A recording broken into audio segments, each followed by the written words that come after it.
पूरे दिन की थकान के बाद, अब हाईकोर्ट से फ्री होने के बाद, अब मैं अपने डेस्टिनेशन की तरफ बढ़ रहा हूं। लेकिन कुछ दिनों से मैं नोटिस कर रहा हूं कुछ चीजें। जैसे आज अचानक लखनऊ में बारिश हो गई, बहुत भयंकर बारिश हो गई, और उसके बाद जिस तरीके से चीजों की अव्यवस्था या दुर्व्यवस्था दिखाई दे रही है, कहने के लिए मजबूर होना पड़ता है। इस समाज में रह करके समाज के हर अंग, हर तबके, हर वर्ग के लोगों के लिए राजनीतिक दलों को मनचेष्टा दिखाते हुए, अपनी मनस्थिति को मजबूत करते हुए, आत्मबल को मजबूत करते हुए सभी के लिए समान रूप से समर्पित होने की आवश्यकता है। क्योंकि मैं पुलिस की बात बहुत करता हूं, उसका कारण यह है कि विसंगतियां हर जगह हैं। विसंगतियों के माध्यम से बहुत सी बातें ऐसी होती हैं कि हम चाहें तो सुधार की दृष्टिगत अगर चीजें करनी हो तो सुधार हम ही करेंगे ना। सुधार की दृष्टिगत जब बातें होनी होंगी तो एक वकील सुधार की बातें करेगा, वकील सुधार की बातें करेगा, और उसके बाद जब सुधार की बात आएगी तो वकीलों को संवैधानिक दायरे में, संवैधानिक मर्यादा के अनुसार बैठ करके सुधार की चेष्टा और प्रयास करना चाहिए। मेरा सामने आने का आज उद्देश्य ये था कि जिस तरह से उत्तर प्रदेश पुलिस के जवान लगातार 12 से 18 घंटे काम कर रहे हैं, उनकी वेतन विसंगतियों पे कोई बात नहीं हो रही है। बॉर्डर स्कीम के कारण लगातार परिवार उजड़ रहे हैं, तबाह हो रहे हैं। और सबसे बड़ी बात, मुख्य धारा की बात, की अगर कमिश्नरी में भी, चूंकि भारत में पैटर्न चेक किया जाता है, किसी राज्य की तुलनात्मक दृष्टि से दूसरे राज्य की तुलना की जाए तो किसी राज्य को अगर देखा जाए तो जहां जहां कमिश्नरी है, जैसे बॉम्बे, बैंगलोर, दिल्ली, 8 घंटे से 9 घंटे मैक्सिमम की जॉब होती है।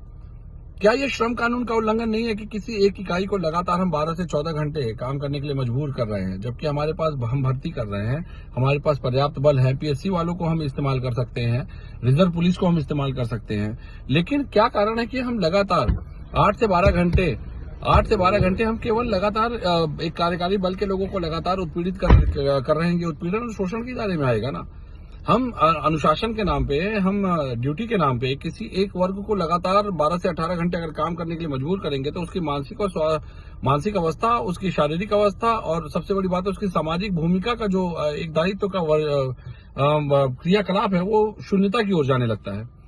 मुझे लगता है कि इस पर संस्थाओं को, एनजीओ, जो बड़े बड़े सामाजिक सुधार संस्थाएं हैं, उनको, मंत्रालयों को, चाहे प्रमुख सचिव जो भी स्तर के हैं, जो भी निर्णय ले सकते हैं, सक्षम अधिकारी जो हैं, आईपीएस हैं, उनको भी इस बारे में आकर के सामने सरकार के एक फॉर्मेट प्रस्तुत करना चाहिए कि जिसके अनुकूल 8 से 9.5 घंटे तक की ड्यूटी अधिकतम हम लें, ताकि वो श्रम के मामले में, चाहे मनोविज्ञान के मामले में, चाहे मनोदशा के मामले में पूरी तरह से स्वस्थ रह सके। आज मैं चुनौती देता हूं कि उत्तर प्रदेश पुलिस के अगर जवानों का शारीरिक शिविर लगा करके उनका शारीरिक स्वास्थ्य की, उनकी जांच कर ली जाए तो लगभग मुझे लगता है कि 80 से 87% के आसपास के पुलिसकर्मी अस्वस्थ होंगे। ये हमारे उत्तर प्रदेश के लिए गंभीर संकेत है, सामाजिक सौहार्द को लेकर के, सामाजिक कानून व्यवस्था को लेकर के, और इस दिशा में वाकई काम करने की जरूरत है। ये अर्दली नहीं है, ये भी अपने घर के राजा हैं, लेकिन हम केवल इनको लगातार जिस तरीके से इस पूरे विभाग को इग्नोर करते आ रहे हैं, इस पूरे विभाग के प्रति जैसे एक नजरअंदाजी का रवैया जो लेकर के चल रहे हैं, इसके कारण जो विसंगतियां आती है उससे सरकार की छवि खराब होती है। जिम्मेदार अधिकारियों को इस पर रिपोर्ट प्रस्तुत करना चाहिए, अपने अपने जिलों के कप्तानों को, चाहे जहां कमिश्नरेट है वहां पे डीसीपी, एसीपी, उनको बताना चाहिए कि सरकार को कि क्या क्या हमारे यहाँ पे आवश्यक है सुधार के लिए। अगर आप, आश्चर्य की बात ये होती कि यही अधिकारी मुंबई और बैंगलोर जैसे, दिल्ली जैसे परिक्षेत्रों में जाने के बाद वहां पे कमिश्नरी के एक बेहतर फॉर्मेट को रिप्रेजेंट करते हैं, लेकिन यूपी में रहने के कारण, क्या ऐसा कारण है कि आप यूपी में बोलना ही नहीं चाहते? भाई योगी आदित्यनाथ जी लगातार मांगते रहते हैं कि आप सुझाव दीजिए, आप बेहतर से बेहतर क्या कर सकते हैं उसकी बात करिए, वो बेहतर गुड गवर्नेंस की बात करते हैं। लेकिन अगर आप उनको सुझाव ही नहीं देंगे कि कहीं बुरा मान जाएंगे, वो क्यों बुरा मानेंगे भाई? वो तो बैठे इसीलिए हैं। लेकिन सबसे बड़ी बात यह है, क्योंकि जैसे आदरणीय जयंत चौधरी जी ने भी कहा था कि बॉर्डर स्कीम हटाएंगे, तो बॉर्डर स्कीम हटाने की दिशा में बात इसलिए नहीं है कि पुलिसकर्मी, आप अपने पुलिसकर्मियों पर शक कर रहे हैं क्या? पुलिसकर्मी भ्रष्ट होते हैं, और भ्रष्ट अगर होते हैं तो कोई एक संस्था बताइए जहां पे भ्रष्टाचार नहीं पनप रहा है। उस भ्रष्टाचार को अगर खत्म करना है, उस भ्रष्टाचार पे अटैक करना है, उसको न्यूट्रलाइज करना है, तो आपको पुलिसकर्मियों के हित में वो निर्णय लेने पड़ेंगे जिसके कारण इस भ्रष्टाचार पे प्रहार हो सके।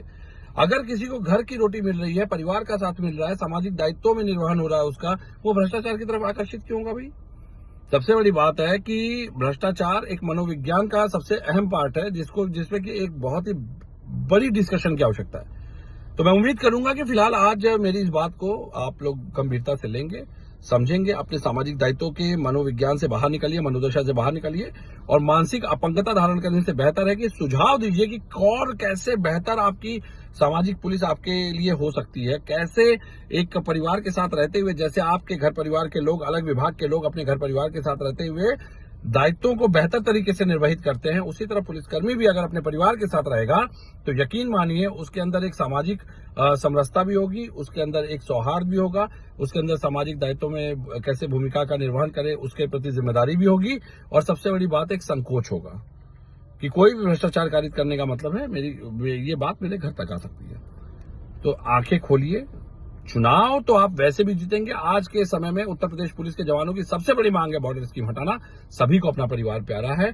आदमी नौकरी करता है, कमाता है अपने परिवार को सुख देने के लिए, परिवार के साथ समय बिताने के लिए। तो मैं उम्मीद करता हूं कि आप सभी बंधुजन इस विषय पे अपने विचार प्रस्तुत करेंगे और इस विषय को अधिक से अधिक संख्या में आगे बढ़ाएंगे ताकि इस पर हमारे जो जिम्मेदार अधिकारी हैं वो एक सही तरीके से प्रारूप तय करके सरकार के सामने रखें। और यकीन मानिए योगी आदित्यनाथ जी चाहते हैं कि उनके सामने बेहतर सुझाव, बेहतर फॉर्मेट आए जिसको वो कि लागू कर सके, लेकिन सुझाव दीजिए तो। धन्यवाद, थैंक यू सो मच। मैं एडवोकेट विवेक कुमार पांडे फिर आएंगे जल्द आपके सामने एक नए मुद्दे के साथ।